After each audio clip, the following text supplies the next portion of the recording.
Mi nombre es Yarelvi Murillo y les voy a hablar sobre los ciclos bioquímicos. Como primero tenemos el ciclo del agua, que inicia con la evaporación.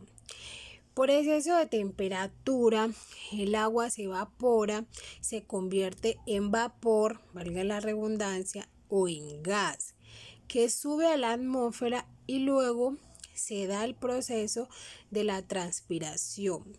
Esta agua pasa a formar parte de la atmósfera para después, por el exceso de las bajas temperaturas, existe o se da la condensación, que pasa de un estado gaseoso a un estado líquido y luego el agua se filtra y transcurre hacia lagos o hacia el océano.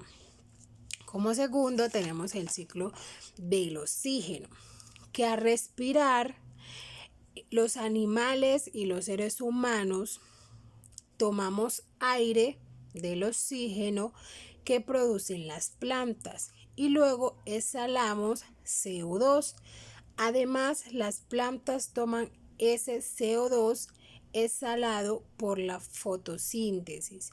Un factor importante para esto son los ciclos de las plantas, ya que son las únicas capaces de transformar el CO2 en oxígeno y lo hacen por medio de dos etapas, una lumínica y la otra no.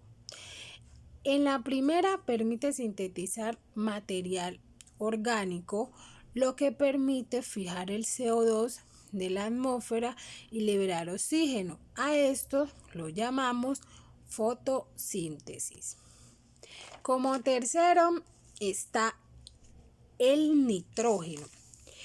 En forma molecular del nitrógeno en la atmósfera. Luego sufre un proceso de fijación por medio de bacterias que se encuentran en el suelo.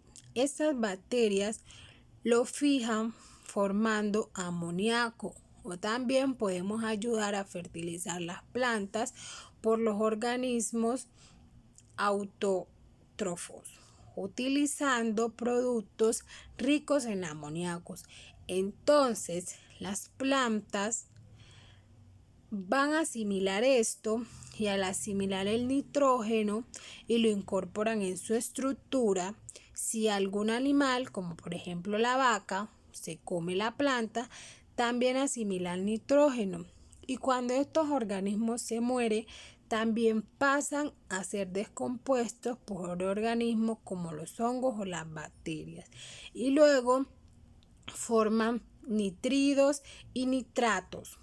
Todo hasta que se llegue a la denitrificación para liberar moléculas de nitrógeno y así liberar a río. Como tercero tenemos el carbono.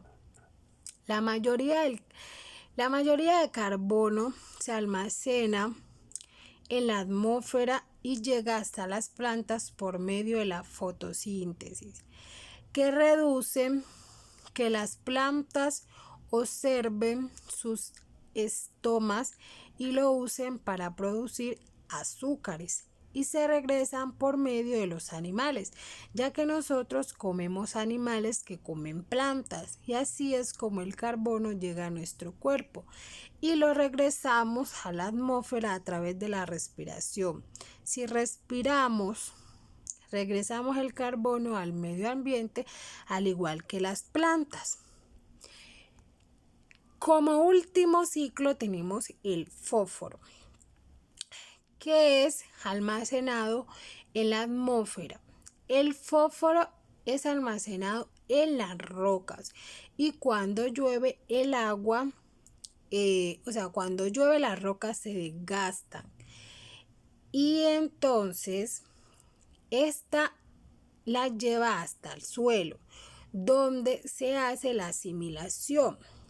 Es decir, el fósforo se absorbe a través de las raíces de las plantas y así es como pueden producir cosas como su material genético o el ATP. Y los animales cuando se alimentan de las plantas llevan al fósforo hacia ellos. Y cuando el ser vivo muere, devuelven el fósforo al suelo y con el tiempo el fósforo se transforma y regresa a las rocas. Y es así como se dan los procedimientos de estos ciclos. Muchas gracias.